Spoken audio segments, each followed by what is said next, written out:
कैसे हैं आप? एकदम बढ़िया।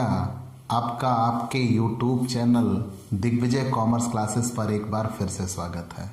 हम आपके लिए अपने इस YouTube channel Digvijay commerce classes पर बीकॉम के हर एक सब्जेक्ट की पूरी सीरीज लेके आ रहे हैं, जिसमें आपको एक तरफ से हर एक नियम और उन नियमों के प्रैक्टिकल क्वेश्चंस मिलते हैं। मतलब आपकी पढ़ाई का पूरा कंप्लीट पैकेज यहाँ मिलेगा। जैसी पढ़ाई आप चाहते हो कि 1 बाय 1 आपको डेली क्लासेस मिलें, वैसी यहाँ मिलेंगी। आपकी वो क्लासरूम पढ़ाई या ऑफलाइन पढ़ाई, उससे भी बेहतर पढ़ाई देने का ये वादा है हमारा आपसे। मतलब आप हमारे इस YouTube channel Digvijay commerce classes को सब्सक्राइब करिए, शेयर करिए, बेल आइकन दबाइए और अपनी कॉमर्स की पढ़ाई के प्रति निश्चिंत हो जाइए। आपको आपके घर बैठे डेली क्लासेस देने का वादा हमारा है। आपको हर एक टॉपिक उनके प्रैक्टिकल क्वेश्चंस के साथ मिलेंगे। आपकी सफलता सुनिश्चित करना हमारा कर्तव्य है। तो प्यारे दोस्तों, इन्हीं बातों के साथ हमने फाइनेंशियल अकाउंटिंग, जो डॉक्टर राम मनोहर लोहिया अवध यूनिवर्सिटी के बीकॉम सेकेंड ईयर में, बाकी अन्य यूनिवर्सिटीज़ के बीकॉम फर्स्ट ईयर में चलाया जाने वाला एक कंपलसरी सब्जेक्ट है और यूं कह लीजिए हमारे बीकॉम की पढ़ाई का आधार है फाइनेंशियल अकाउंटिंग। क्योंकि इस बुक में हम वो चीज़ें पढ़ेंगे, जर्नल, लेजर, तलपट, प्रॉफिट लॉस, बैलेंस शीट, ये वो चीज़ें हैं जो प्रत्येक स्टूडेंट अगर कॉमर्स से जुड़ा है तो उसके स्टार्टिंग पॉइंट से लेकर उसके अंजाम तक उसे यही करना होगा। तो मतलब ये कॉमर्स का एक कंप्लीट पैकेज आपके लिए होगा। तो ठीक दोस्तों, तो सबसे पहले आप हमारे इस YouTube चैनल को सब्सक्राइब करिए। अगर ये चाहते हैं आप पहले क्लास पूरी अटेंड करिए, आपको ये लगे कि हाँ ये वो व्यक्ति है जो मुझे बेहतर तरीके से पढ़ा सकता है, तो आप हमसे पेड क्लास ले सकते हैं। पेड क्लास पाने के लिए आप हमारे व्हाट्सएप नंबर 9984358237 पर व्हाट्सएप करिए, मैसेज करिए। आपको पेड क्लास की पूरी जानकारी दे दी जाएगी, जिसमें आप बहुत थोड़े से शुल्क का भुगतान करके हमसे एक निश्चित तौर पर क्लास पाएंगे। डेली क्लासेस मिलेंगी, PDF मिलेगा, डाउट सेशन रखा जाएगा, एग्ज़ाम पेपर सॉल्व कराए जाएंगे। तो ये सब कुछ यहाँ अवेलेबल है दिग्विजय कॉमर्स क्लासेस पर। तो प्यारे दोस्तों, हमने फाइनेंशियल अकाउंट की शुरुआत की। फाइनेंशियल अकाउंट के मीनिंग एंड स्कोप, पहले लेसन का नाम है meaning and scope of accounting. तो meaning and scope of accounting, पहली चीज़ तो यह बेटा कि हम ये चीज़ पढ़ रहे हैं, पढ़ना है, ज़रूर पढ़ना है, लेकिन एग्ज़ाम पर्पज़ के लिए अब इसे हटाया गया है। हटाने का अभिप्राय क्या है? एग्ज़ाम में डॉक्टर राम मनोहर लोहिया ने ये अनाउंस किया हुआ है कि हम फाइनेंशियल अकाउंट का थ्योरी पोर्शन हटा रहे हैं। उसके लिए केवल और केवल डबल एंट्री सिस्टम का न्यूमेरिकल सिस्टम ऐड कर दिया गया, बाकी थ्योरी पोर्शन हटा दिया गया है। लेकिन सच्चाई ये है कि बहुत से लोग ऐसे हैं जो आर्ट्स बैकग्राउंड के हैं, बहुत से ऐसे लोग हैं जो साइंस बैकग्राउंड के हैं, जो कॉमर्स बैकग्राउंड के होंगे उन्हें तो मान लीजिए हिस्टोरिक बैकग्राउंड पता होगा। तो हमें तो सबके लिए बताना है। और दूसरी बात यह है कि आपको अगर आगे पढ़ाई पढ़नी है तो पहले बेस मजबूत होना चाहिए। तो इसलिए हम पहले ये थ्योरेटिकल चीज़ें आपके लिए लेके आ रहे हैं, जो बहुत ज़्यादा नहीं चलाएंगे, बहुत लंबी क्लास नहीं खींचेंगे। कोशिश ये है कि आज की इस क्लास में ये लेसन समाप्त हो जाएगा। ठीक है, तो चलिए हम पहले लेसन पे हैं, meaning and scope of accounting. और ध्यान देना, ये है कंपलसरी है, बहुत ज़रूरी है, लेकिन शायद इसके क्वेश्चन एग्जाम में ना आए, लेकिन आगे चल के यानी जो न्यूमेरिकल पोर्शन पढ़ेंगे तो उसमें ये आपको मिलता रहेगा। तो कल की क्लास में मैंने आपके लिए यहाँ एक काउंटिंग साइकिल बनाया था, आपको याद होगा। अकाउंटिंग साइकिल में ये था कि एक बिजनेसमैन होता है, उसने बिजनेस की शुरुआत की और बिजनेस की शुरुआत करके वो अलग हो लिया। मालिक और व्यवसाय दोनों अलग अस्तित्व रखते हैं।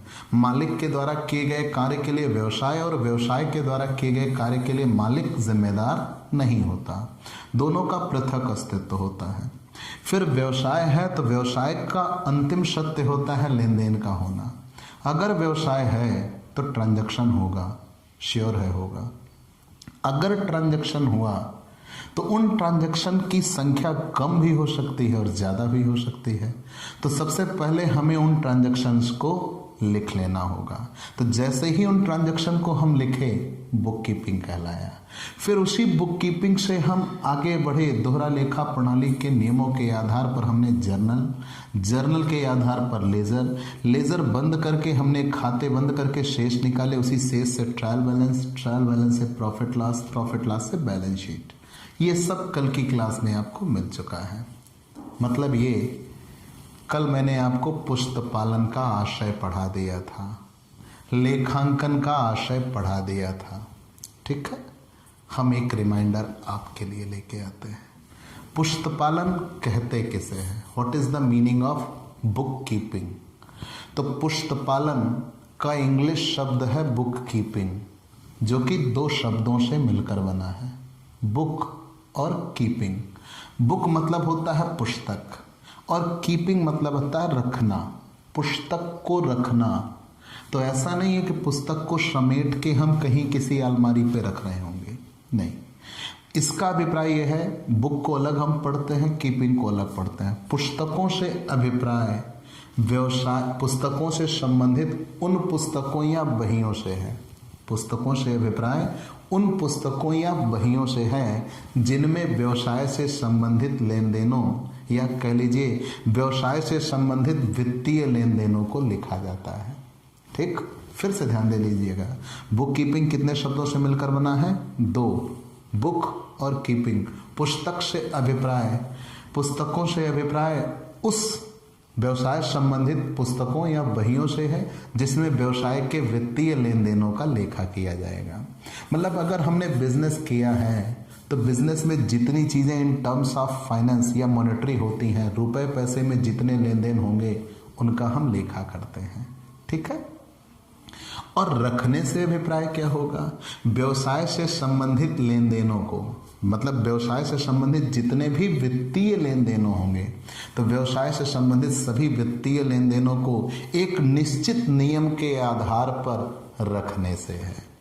लेकिन मुद्दा ये बना, आपने कह दिया पुस्तकों से अभिप्राय उन पुस्तकों या बहियों से है जिनमें हम व्यवसाय के वित्तीय लेन देनों को लिखते हैं, और रखने से अभिप्राय व्यवसाय से संबंधित नियमों को नियमित रूप से किसी एक नियम के आधार पर रखने से है। तो क्या नियमित रूप से अगर हम पुस्तकों को रखते चले गए तो हमारे व्यावसायिक उद्देश्यों की प्राप्ति हो जाएगी? कभी नहीं। व्यावसायिक उद्देश्य की प्राप्ति क्या होता है? वास्तव में लाभ हानि का पता लगाना। अगर एक व्यवसायी ने व्यवसाय की स्थापना की तो व्यवसाय एक स्वतंत्र इकाई होता है। तो जब व्यवसायी ने व्यवसाय की स्थापना की तो उसका अंतिम उद्देश्य यह होगा कि उसे पता लगे कि व्यवसाय पे लाभ हो रहा है या हानि हो रही है। तो वो इन बातों को जानने के लिए वो प्रॉफिट लॉस बनाएगा। लेकिन बुक कीपिंग से कभी भी प्रॉफिट लॉस की प्राप्ति नहीं होती। ठीक, केवल पुस्तक में जितने भी व्यवसाय के वित्तीय लेन देन हैं उनको हमने लिख दिया, तो लिखने मात्र से हमारे व्यावसायिक उद्देश्यों की प्राप्ति नहीं होती। तो वास्तव में इसके बाद व्यावसायिक उद्देश्यों की प्राप्ति के लिए ही, जिससे हमें प्रॉफिट लॉस और बैलेंस शीट बनाएंगे, उसकी शुरुआत होती है, तो उसे लेखांकन कहा जाएगा। तो वास्तव में पुस्तपालन ही लेखांकन का एक अंग होता है। मतलब पुस्तपालन छोटा होगा और लेखांकन बड़ा, लेखांकन में पुस्तपालन शामिल हो जाता है। ठीक है, और दूसरी बात, पुस्तपालन को लेखांकन की हम आधारशिला कह सकते हैं। पुस्तपालन से किसी भी व्यापारिक परिणाम की प्राप्ति नहीं होती। व्यापारिक परिणामों की प्राप्ति के लिए हमें क्या करना पड़ता है? लेखांकन करना पड़ता है, जिसमें प्रॉफिट लॉस और बैलेंस शीट बनाए जाते हैं। ठीक है, ये चीजें हम बता चुके हैं। लेखांकन किसे कहते हैं? तो लेखांकन से आशय ऐसी पद्धति से है, लेखांकन, अकाउंटिंग इज ए मेथड। लेखांकन से आशय एक ऐसी पद्धति से है जिसके अंतर्गत व्यापारी अपने व्यावसायिक लेन देनों का लेखा मुद्रा के रूप में इस प्रकार से करता है। ध्यान देना मैंने क्या कहा, लेखांकन से आशय ऐसी पद्धति से है जिसके अंतर्गत व्यापारी या व्यवसायी अपने व्यापारिक लेन देनों का लेखा मुद्रा के रूप में इस प्रकार से लिखता है कि एक निश्चित समय के बाद या निश्चित समय पर आवश्यकता पड़ने पर उससे जितने भी हमारे व्यापारिक या व्यापार के सहयोगी हैं या उनसे व्यापार से जुड़े हुए जो व्यक्ति हैं उनको एक सूचना मिल सके। ठीक है, फिर से जान लीजिए कि लेखांकन से अभिप्राय एक ऐसी पद्धति से है जिसके अंतर्गत व्यापारी अपने व्यापारिक लेन देनों को मुद्रा के रूप में इस प्रकार लिखता है कि व्यापार को कभी भी आवश्यकता पड़ने पर या एक निश्चित समय के बाद परिणामों को शीघ्रता से व आसानी से पाया जा सके। व्यवसाय से जुड़े जितने भी पक्षकार हैं या संबंधित व्यक्ति हैं उन तक आवश्यक सूचना पहुंचाई जा सके।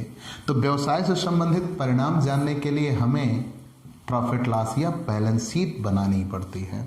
तो जब प्रॉफिट लॉस और बैलेंस शीट हम बनाएंगे वही लेखांकन कहलाएगा। ठीक, अगर हमें किसी देनदार को, मान लीजिए देनदार किसे कहेंगे, जिसको हम सामान उधार बेचेंगे, जिनसे हमें मिलना होगा वो देनदार होंगे और जिनको हमें भुगतान करना होगा वो लेनदार होंगे। ठीक, डेटर एंड क्रेडिटर, जिनसे हमें मिलना है वो हमारे देनदार हैं और जिनको हमें देना है वो हमारे लेनदार हैं। मतलब उधार बेचते हैं तो देनदार बनते हैं और उधार खरीदते हैं तो लेनदार बनते हैं, याद रखिएगा। ठीक है, तो जितने भी देनदार होंगे, जो हमारे वित्तीय या कह लीजिए विनियोजक होंगे, जो भी हमारे सप्लायर होंगे, अगर कोई अंशधारी है, ऋणपत्रधारी है, अगर उनको व्यवसाय से संबंधित कोई सूचना चाहिए तो उन्हें लेखांकन करना होगा। तो लेखांकन जो किया गया रहेगा उसके साक्ष्य हम उनके सामने रख देंगे, उनको उनकी आवश्यक सूचना प्राप्त हो जाएगी। तो पूरी बातें आपने क्या जान लिया, बुक कीपिंग दो शब्दों से मिलकर बना है, बुक और कीपिंग। पुस्तक से अभिप्राय, ध्यान देना, पुस्तकों या व्यापारिक बहियों से है जिसमें हम व्यापार से संबंधित लेन देनों का या व्यापार से संबंधित वित्तीय लेन देनों को लिखते हैं। और रखने से अभिप्राय व्यापार से संबंधित वित्तीय लेन देनों को एक निश्चित नियम के आधार पर नियमित रूप से रखने से है। तो निश्चित आधार पर नियमित रूप से रख दिया तो क्या हमें व्यापारिक उद्देश्यों की प्राप्ति हो गई? नहीं। मतलब पुस्तपालन मात्र से व्यापारिक उद्देश्यों की प्राप्ति नहीं होती, उसके लिए हमें लेखांकन करना होगा। तो वास्तव में पुस्तपालन लेखांकन का एक अंग होता है। इसके बाद लेखांकन की क्रिया आगे बढ़ाई जाती है जिससे व्यापार के लिए एक परिणाम प्राप्त किए जा सके। तो आपने पुस्तपालन और लेखांकन जान लिया, अब आपको लेखांकन की विशेषता जाननी है। ठीक है, तो what is the characteristics of accounting. सबसे पहली चीज तो ये जानिएगा, डेफिनेशन से ही विशेषताएं निकल के आनी शुरू हो जाती हैं। वित्तीय घटनाएं। वित्तीय घटनाएं क्या है? कभी भी आप लेखा करने जा रहे हो ना, तो व्यवसाय में बहुत सी घटनाएं होती हैं। जैसे मान लीजिए कर्मचारी और मालिक के बीच में कोई विवाद हो गया तो आगे इंडस्ट्रियल डिस्प्यूट पढ़ेंगे, क्या उसका लेखा करेंगे? नहीं करेंगे। कर्मचारी के बीच में कोई विवाद हो गया तो उसका लेखा करेंगे? नहीं करेंगे। तो यहाँ वही घटनाएं व्यवसाय को प्रभावित करेंगी या लेखांकन को प्रभावित करेंगी जिनका सीधा संबंध वित्त से होगा, मुद्रा से होगा। मतलब यहाँ व्यवसाय से संबंधित केवल उन्हीं घटनाओं को दिखाया जाएगा जो वित्त को प्रभावित करती हैं, रुपए पैसे को प्रभावित करती हैं। केवल उन्हीं का लेखा करेंगे, किसी अन्य घटना का यहाँ पर कोई लेखा नहीं होता। ठीक, लेकिन अब ये वित्तीय घटनाएं दो तरीके से होती हैं। कुछ वित्तीय घटनाएं ऐसी होती हैं जो व्यवसाय को बाह्य रूप से प्रभावित करते हैं और कुछ वित्तीय घटनाएं ऐसी होती हैं जो व्यवसाय को आंतरिक रूप से प्रभावित करती हैं। बाह्य घटनाएं क्या हैं? जैसे हमने किसी को सामान बेचा, हमने किसी से सामान खरीदा, हमने सप्लायर को पेमेंट दी, ठीक है, हमने डिविडेंड दिया या किसी दूसरे व्यापारी से माल खरीदना हुआ, बेचना हुआ। तो ये सारी चीज़ें किससे जुड़ी हुई हैं? बाह्य घटनाओं से शामिल है। मतलब जिनका सीधा संबंध व्यापार से बाहरी व्यक्ति से हो रहा हो और वहाँ से हमें पैसे मिल रहे हों या वहाँ हम पैसे दे रहे हों, तो वो ऐसी वित्तीय घटना है जो व्यवसाय के बाहर जा रही है, ठीक है, लेकिन उसका संबंध व्यवसाय से है, तो उसका हम यहाँ लेखा करेंगे। तो मैंने पहले ही कहा व्यवसाय में वही घटनाएं शामिल की जाएंगी जिनका सीधा संबंध किससे होगा, रुपए पैसे से होगा। लेकिन रुपए पैसे से संबंधित घटनाएं वित्तीय घटनाएं कहलाएंगी और ये कितनी होती हैं, 2। एक वो वित्तीय घटना जो बाहरी रूप से व्यवसाय को प्रभावित करती है और एक वो जो आंतरिक रूप से व्यवसाय को प्रभावित करती है, जैसे वेतन दिया, मजदूरी दिया, ठीक है, या भंडार गृह में बची हुई सामग्री का विभाग में दूसरे विभाग में हस्तांतरण किया। तो ये सब ऐसी चीज़ें हैं जो संचय में हस्तांतरण कर दिया। ये ऐसी चीज़ें हैं जो व्यवसाय को आंतरिक रूप से प्रभावित करती हैं। तो जब उनका लेखा हमें करना होगा तो वो कौन सी घटनाएं कहलाएंगी, आंतरिक घटनाएं कहलाएंगी। कंफर्म।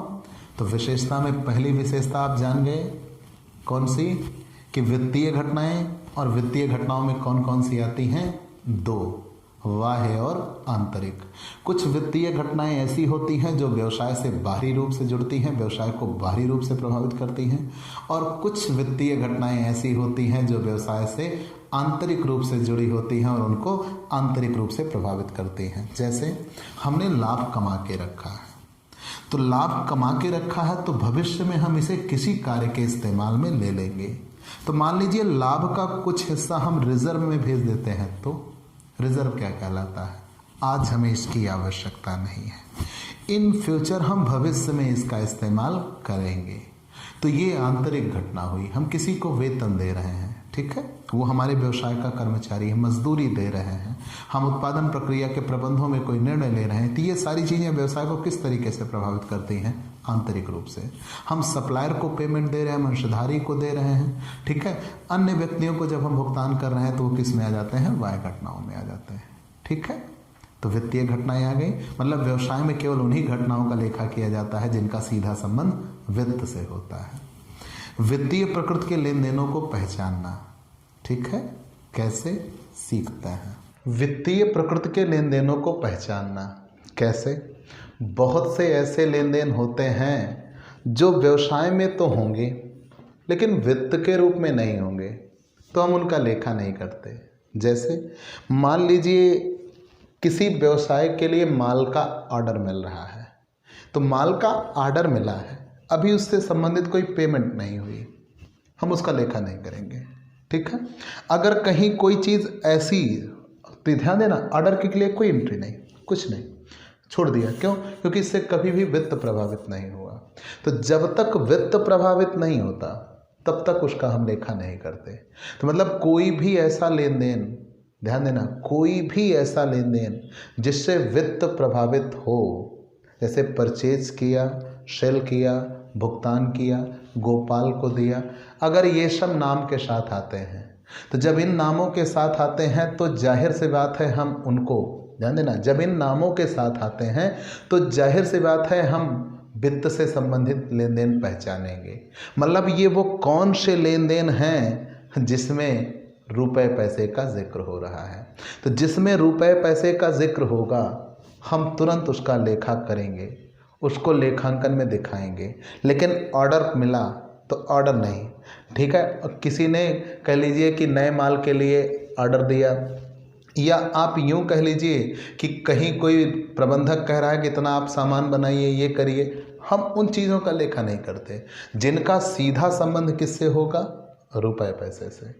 पहले उन लेन देनों को हम पहचानेंगे और उन लेन देनों को पहचानने के बाद उन्हीं का लेखा होगा, बाकी अन्य का कहीं कोई लेखा नहीं किया जाता। तो आप क्लियर कट ये बताइएगा कि व्यवसाय में जितने भी लेन देन होंगे, पहले उन लेन देनों की हम प्रकृति तय करते हैं कि कौन सा लेन देन किस प्रकृति का है, और जो लेन देन मुद्रा में हुआ होगा, वित्तीय प्रकृति का होगा, मतलब जिसमें रुपया पैसा प्रभावित हुआ होगा, केवल उसी का लेखांकन किया जाएगा, बाकी अन्य का लेखांकन नहीं किया जाएगा। ध्यान देना, मैंने आपसे पहले ही बताया, अगर आप कोई यहाँ तोड़ें तो पुस्तपालन, तो पहले आप ये सोचिए व्यवसाय है, पहले आप ये सोचिए व्यवसाय है।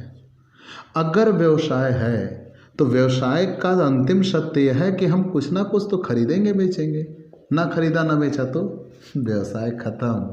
तो व्यवसाय है तो व्यवसाय में तो लेन देन होगा ही होगा, डेफिनेट है। इन्हें हम गांव की बोलचाल की भाषा में सौदा या व्यवहार कहते हैं।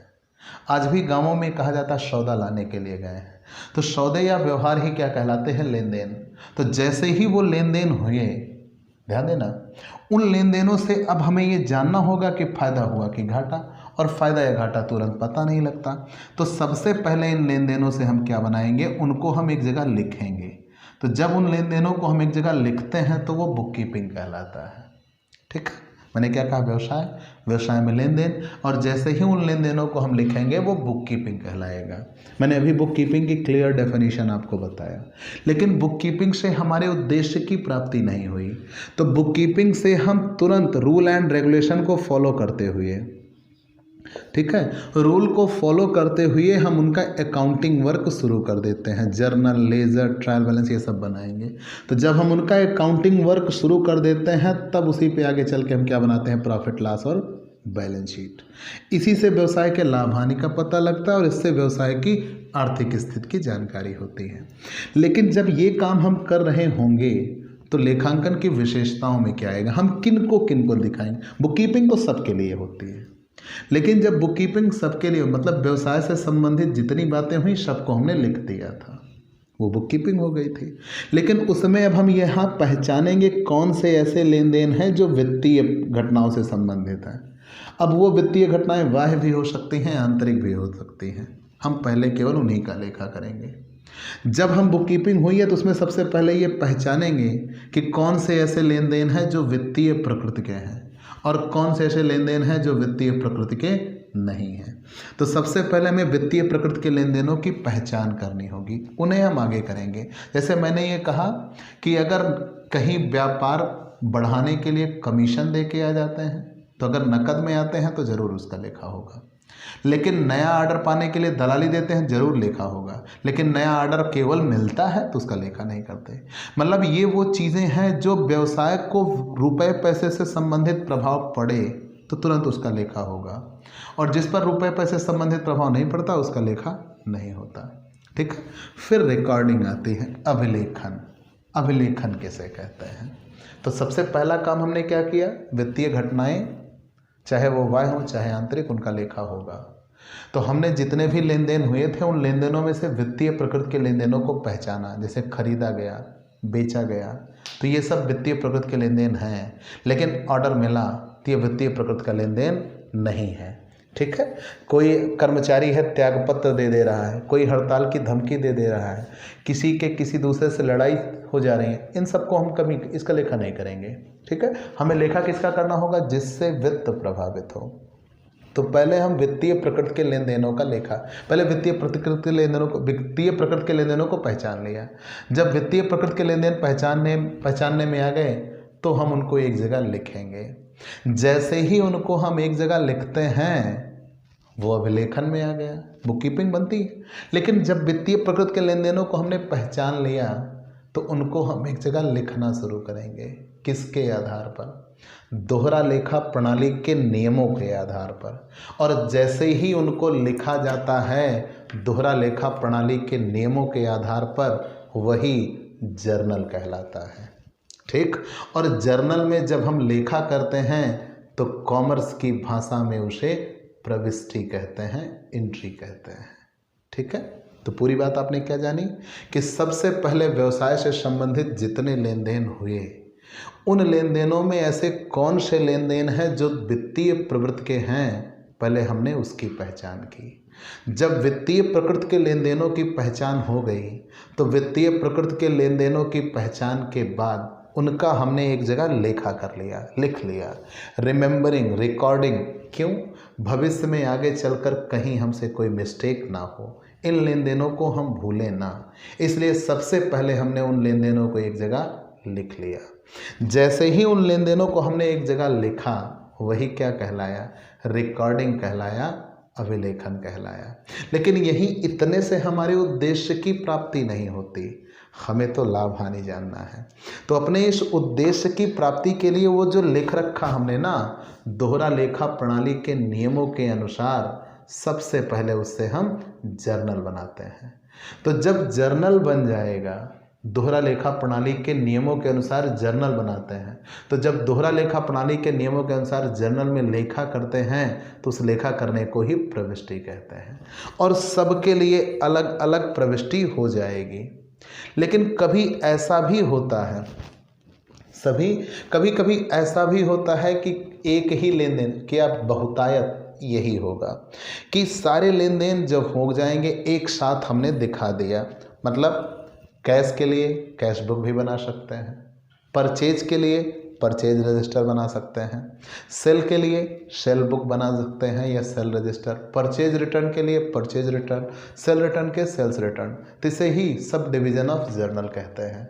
मतलब कहने का तात्पर्य यह है कि हमने जितने भी वित्तीय प्रकृति के लेन देन थे उनकी पहचान की, पहचान करने के बाद उनका हम लेखा किए। तो जब हमने उनका लेखा किया तो वित्तीय लेन देनों को जैसे ही हमने दोहरा लेखा प्रणाली के नियमों के आधार पर लिखा, वही क्या कहलाएगा, जर्नल। और जर्नल में जब हम लेखा करते हैं तो जर्नल के लेखा कार्य को ही एंट्री कहते हैं, प्रविष्टि कहते हैं।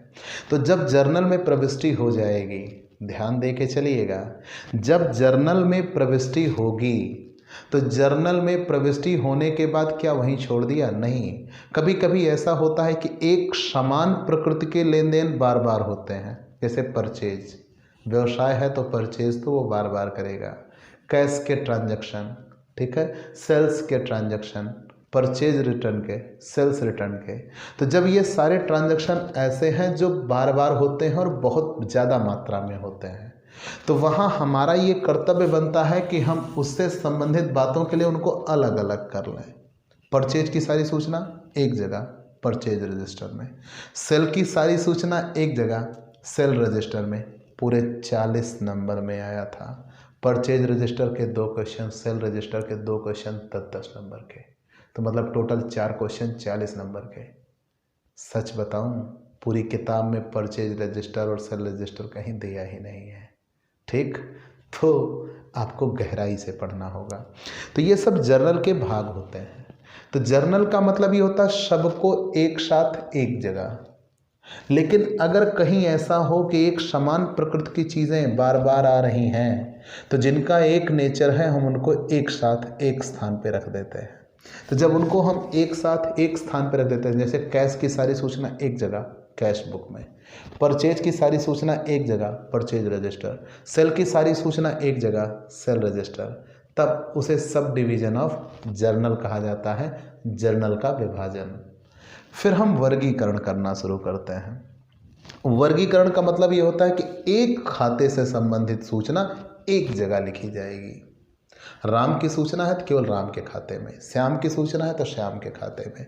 मतलब एक खाते से संबंधित सूचना केवल एक जगह लिखी जाएगी ताकि हमें उस खाते विशेष का निश्चित परिणाम प्राप्त हो सके। जब उस खाते विशेष का हमें निश्चित परिणाम जानना है तो हमें एक एक की सूचना अलग अलग रखी जाती है। उसे ही लेजर कहते हैं, खाता बही कहते हैं।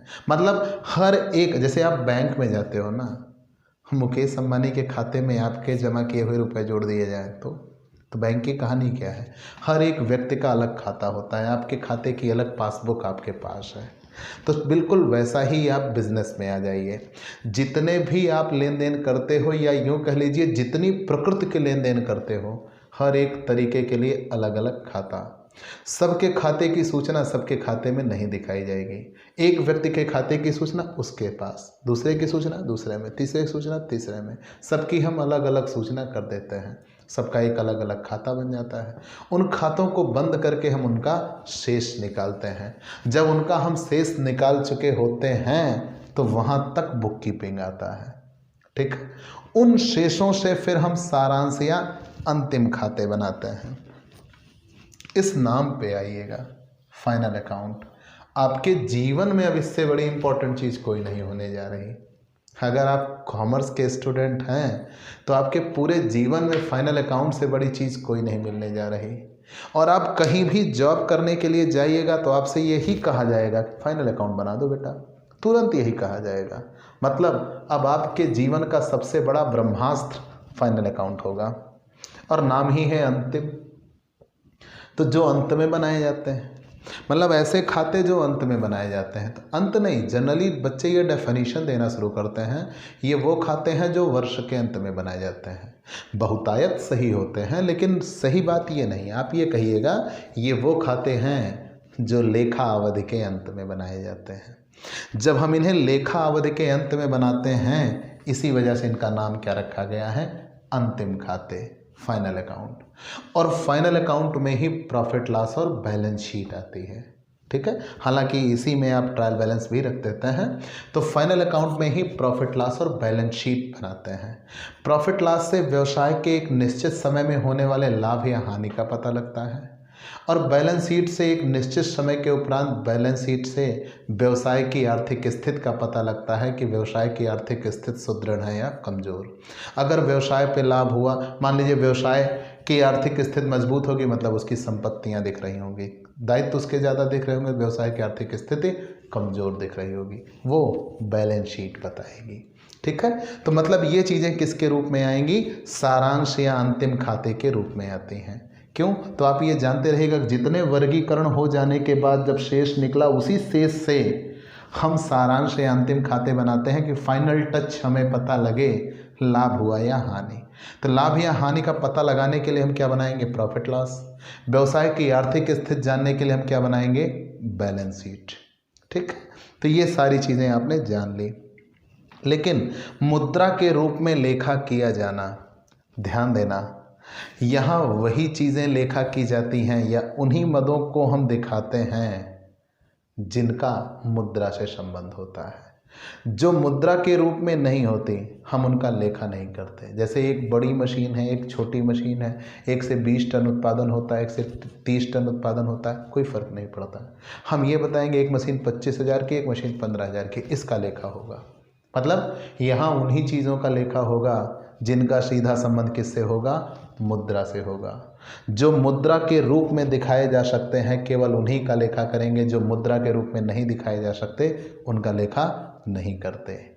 और वर्ष के अंत में जब वित्तीय परिणाम प्राप्त हो जाएंगे, तो वित्तीय परिणामों की क्या की जाएगी, व्याख्या। वित्तीय परिणामों की व्याख्या कैसे करेंगे, तो वित्तीय परिणामों की व्याख्या ये होगी कि अगर लाभ हुआ तो किन किन मदों के परिणाम स्वरूप हमें लाभ हुआ, बेहतर है कि हम उन्हें और बढ़ाएं। हानि हुई तो कहाँ से हानि हो रही है, क्या उसके कारण रहे हैं, उनको हम समाप्त करने का प्रयास करेंगे। और अगर व्यवसाय की आर्थिक स्थिति हमने जानी, तो व्यवसाय की आर्थिक स्थिति जानने के लिए हमने प्रॉफिट लॉस के बाद बैलेंस शीट बनाया, जिससे व्यवसाय की संपत्तियां और दायित्व का पता लगा। अगर संपत्तियां घट रही हैं तो किस तरीके की संपत्तियां घट रही हैं, दायित्व बढ़ रहे हैं तो किस तरीके के दायित्व बढ़ रहे हैं। ये सारी चीज़ों का पता लगाना ही वित्तीय परिणामों की व्याख्या कहलाता है, ठीक है। उम्मीद है ये सारी विशेषताएं आपको तैयार हो चुकी होंगी। तो वास्तव में पुस्तपालन और लेखा कर्म में क्या अंतर है। पुस्तपालन केवल व्यवसाय से संबंधित वित्तीय लेन देनों को एक व्यापारिक बही में लिखना ही पुस्तपालन कहलाता है, जो एक निश्चित नियम के आधार पर लिखे जाते हैं, लेकिन इनसे कभी भी हमें व्यावसायिक परिणामों की प्राप्ति नहीं होती। लेखांकन पुस्तपालन हो जाने के बाद जो उसके सारांश स्वरूप शेष मिलते हैं, उन शेष से हम व्यावसायिक परिणामों को निकालते हैं, जिससे लाभ या हानि या व्यवसाय की आर्थिक स्थिति का पता लगता है, वो लेखांकन होता है, ठीक। तो वास्तव में पुस्तपालन छोटा होगा और लेखांकन बड़ा होगा। पुस्तपालन लेखांकन का ही एक भाग होगा। तो जब पुस्तपालन समाप्त होगा तब लेखांकन शुरू होगा, ठीक है। तो पुस्तपालन में प्रारंभिक लेखा किया जाता है, और लेखांकन में जो प्रारंभिक लेखे हो चुके होते हैं उनके आधार पर दोहरा लेखा प्रणाली के नियमों के आधार पर हम उनका लेखा करते हैं, ठीक है। लेखा शास्त्र किसे कहते हैं, अकाउंटेंसी। तो इसका जवाब तो हम कल ही दे चुके हैं। पूरी अकाउंटेंसी मतलब जिसमें बुक कीपिंग और अकाउंटिंग दोनों जोड़ दी जाती है, तो उसे ही क्या कहते हैं, लेखा शास्त्र कहते हैं, अकाउंटेंसी कहते हैं, क्लियर? जब बुक कीपिंग और अकाउंटिंग दोनों को एक साथ जोड़ दिया जाए तो उसे ही क्या कहते हैं? अकाउंटेंसी कहते हैं, लेखा शास्त्र कहते हैं। ठीक। अब मुद्दा ये बना कि लेखांकन के उद्देश्य क्या हैं? What is the main object of accounting? ठीक है, मेन ऑब्जेक्ट क्या है या यूटिलिटी ऑफ अकाउंटिंग, लेखांकन की उपयोगिता क्या है? तो सबसे पहले व्यावसायिक सौदों को नियमित एवं सुव्यवस्थित ढंग से लेखा किया जाता है। मतलब जितने भी बिजनेस के ट्रांजैक्शन होते हैं, व्यावसायिक सौदों को सुव्यवस्थित ढंग से लेखा करते हैं और नियमित रूप से लेखा होता है। डे बाय डे जितने ट्रांजैक्शन होंगे उनको एक सुव्यवस्थित ढंग से हम लेखा करेंगे, वो लेखांकन में होगा। डे बाय डे जितने भी ट्रांजैक्शन होंगे सुव्यवस्थित रूप से एक नियम के आधार पर उनका लेखा किया जाना ही लेखांकन का प्रमुख कार्य होता है। दूसरा, व्यवसाय के लाभ हानि की जानकारी होती है। अगर हमने व्यवसाय किया है तो निश्चित ही हम ये जानना चाहेंगे उस व्यवसाय का अंतिम परिणाम क्या है, और उस व्यवसाय का अंतिम परिणाम जानने के लिए हमें लेखांकन कार्य करना होगा। लेखांकन कार्य के जरिए ही व्यवसाय से होने वाले लाभ या हानि का पता लगता है। अगर व्यवसाय लाभप्रद है तो हम उस व्यवसाय को आगे बढ़ाना चाहेंगे, और अगर व्यवसाय से हानियां होती दिख रही हैं तो उस व्यवसाय को हम वहीं पे रोकना चाहेंगे। मतलब ये सच्चाई है कि हमें व्यवसाय के परिणाम का पता होना ही चाहिए। जैसे व्यापार में कुल कितना विक्रय किया गया, व्यापार में कुल कितनी विक्रय वापसी हुई है, कुल कितने का क्रय किया गया, क्या क्रय वापसी भी हुई है, अगर क्रय और विक्रय किया गया तो उसमें नकद क्रय कितना है, उधार क्रय कितना है, खरीद बेचा गया तो नकद विक्रय कितना है, उधार विक्रय कितना है, हमें कितनी लागतों में सामान बन के तैयार हुआ था, मिला था, हमने उसको कितने में बेच दिया, शुद्ध विक्रय कितना है, लाभ कितना होगा। इन सारी बातों को जानने के लिए हमें लेखांकन करना होता है। और व्यवसाय की वित्तीय स्थिति का ज्ञान होता है। व्यवसाय की वित्तीय स्थिति का ज्ञान कैसे होगा भाई? व्यवसाय की वित्तीय स्थिति जानने के लिए हमें बैलेंस शीट बनानी पड़ती है। बैलेंस शीट का एक दूसरा नाम होता है आर्थिक चिट्ठा या तुलन पत्र। अगर एक व्यवसाय की दूसरे व्यवसाय से तुलना करनी है तो दोनों की बैलेंस शीट से तुलना होगी। ठीक, मतलब व्यवसाय की आर्थिक स्थिति अगर सुदृढ़ है तो व्यवसाय आगे लोन आदि ले सकता है। मान लीजिए आप किसी से लोन मांगने गए तो सबसे पहले वो आपकी बैलेंस शीट मांगेगा। आपकी बैलेंस शीट देखने का उसका एकमात्र मकसद होगा, क्या आपकी आर्थिक स्थिति इतनी सुदृढ़ है कि आप उससे मिलने वाले लोन को चुका सकते हैं, और अगर ऐसा नहीं है तो फिर वो आपको लोन नहीं देगा। ठीक, तो व्यवसाय से संबंधित जो आपकी आर्थिक स्थिति है उसके लिए आपको बैलेंस शीट बनाना पड़ेगा, और उस बैलेंस शीट के आधार पर शेयर होल्डर, विनियोजक कह लीजिए, जो डिवेंचर होल्डर्स हैं या जो फाइनेंस इन्वेस्टर्स जो हैं, वो सब व्यवसाय में हित रखने वाले अपनी अपने काम की सूचनाएं निकालते रहते हैं। और आगे व्यवसाय में हित रखने वाले विभिन्न सूचनाओं को या व्यवसाय में हित रखने वाले विभिन्न पक्षकारों को सूचना लेखांकन के जरिए ही मिलती है। अगर आपकी कंपनी में कोई पैसा लगाया तो वो आपका अंशधारी, वर्ष के अंत स्वरूप अंत में आपके जो परिणाम है उसी परिणाम के आधार पर उनको लाभांश मिलेगा। तो क्या वो एक निश्चित अवधि के अंत में आपके परिणाम नहीं जानना चाहेंगे? जरूर जानना चाहेंगे। तो ये सारी सूचनाएं उनसे किसको मिलती हैं, किसके जरिए उनको प्राप्त होती हैं? लेखांकन के जरिए। जो इन्वेस्टर है, जो आपकी कंपनी में पैसा लगाया है, वो यहाँ तक कि सरकार भी ये जानना चाहते हैं आपके अंतिम परिणाम क्या है। क्यों? सरकार को तो लाभ मिलता है, विनियोजक को उस पर ब्याज या लाभांश मिलता है। ठीक है, कर्मचारी को आपकी आर्थिक स्थिति के आधार पर वेतन बढ़ाना या घटाना होता है। तो ये सारी चीज़ें लेखांकन के जरिए ही संभव हैं।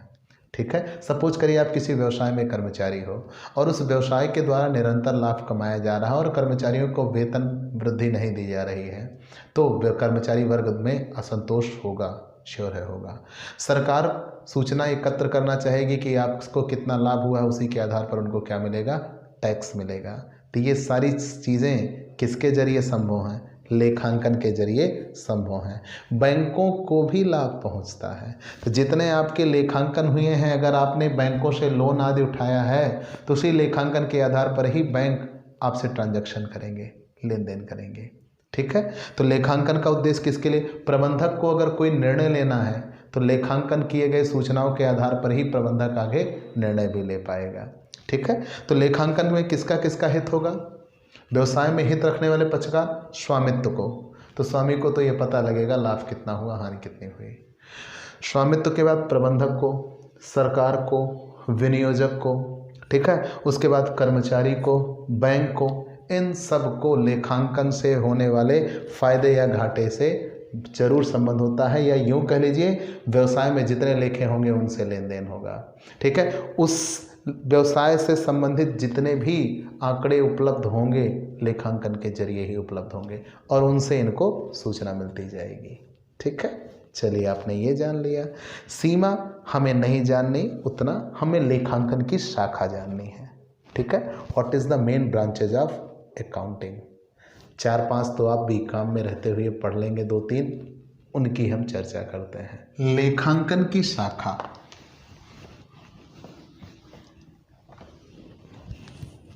लेखांकन की शाखा, what is the main branches of account? लेखांकन की शाखाएं। प्यारे दोस्तों, आप यहाँ एक हेडिंग पढ़ रहे हो और यही पूरी किताबें बन के आपको मिलती जाएंगी। कैसे? सबसे पहली फाइनेंशियल अकाउंटिंग, जो आपकी किताब का नाम है, फाइनेंशियल अकाउंटिंग पहली ब्रांच। दूसरी कॉस्ट अकाउंटिंग, जो सेकेंड बुक आप पढ़ रहे हो। ठीक है।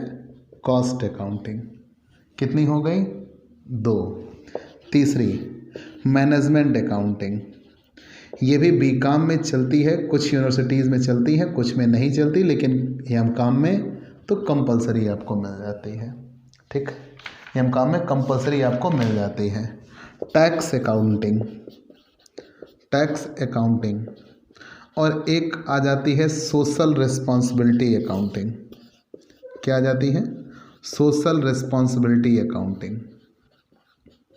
मतलब टोटल आपको कितने मिल जाएंगे? 5। ठीक है। तो financial accounting, cost accounting, management accounting, tax accounting, social responsibility accounting. ठीक है। सामाजिक उत्तरदायित्व लेखांकन। कैसे? आप एक एक बात ध्यान दीजिएगा। फाइनेंशियल अकाउंटिंग में हम किसका अध्ययन करेंगे? यही पूरी बुक हमें साल भर में पढ़ना है। फाइनेंशियल अकाउंटिंग ये व्यवसाय की सामान्य स्थिति बताते हैं। ये वो लेखे होंगे जो व्यवसाय की सामान्य स्थिति बताते हैं। व्यवसाय लाभप्रद स्थिति में है या व्यवसाय से हानि हो रही है।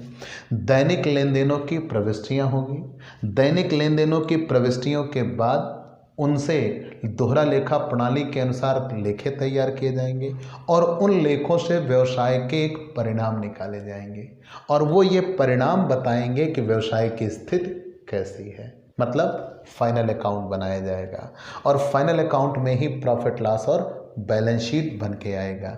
यही इस पूरी किताब की विशेषता होगी।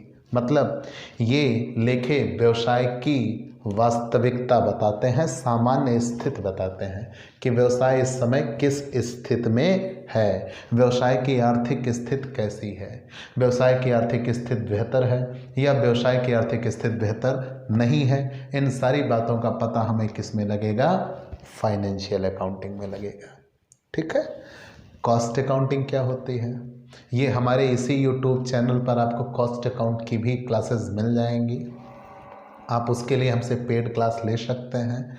पेड क्लास पाने के लिए आप हमारे व्हाट्सएप नंबर पर व्हाट्सएप करिएगा। सारे सब्जेक्ट की क्लासेस यहाँ पर अवेलेबल आपको मिल जाएंगी। ठीक है। तो कॉस्ट अकाउंटिंग क्या होती है? ये प्रत्येक उत्पादक अपने वस्तु की लागत जानना चाहता है कि वो सामान जो बना के ले आ रहा है वो कितने में बना, और वो पूरे उत्पादन की लागत जानना चाहता है और साथ ही साथ एक एक उत्पादन की लागत जानना चाहता है, एक एक उत्पाद की लागत जानना चाहता है और उसके बाद उसको बेचकर वो प्रति इकाई लाभ भी पता लगाना चाहता है। उसके लिए वो क्या बनेगा, लागत लेखांकन करेगा। प्रत्येक का मूल्य निर्धारित कैसे होगा, अगर वो एक सामान स्टेप वाइज स्टेप आगे गुजर रहा है तो प्रत्येक प्रोसेस की वो लागत निकालना चाहेगा। ये सारी चीज़ें किस में आपको मिल जाएंगी, कॉस्ट अकाउंटिंग में मिल जाएंगी। कॉस्ट अकाउंट के बाद मैनेजमेंट अकाउंटिंग। व्यवसाय में मैनेजमेंट की सबसे बड़ी भूमिका है।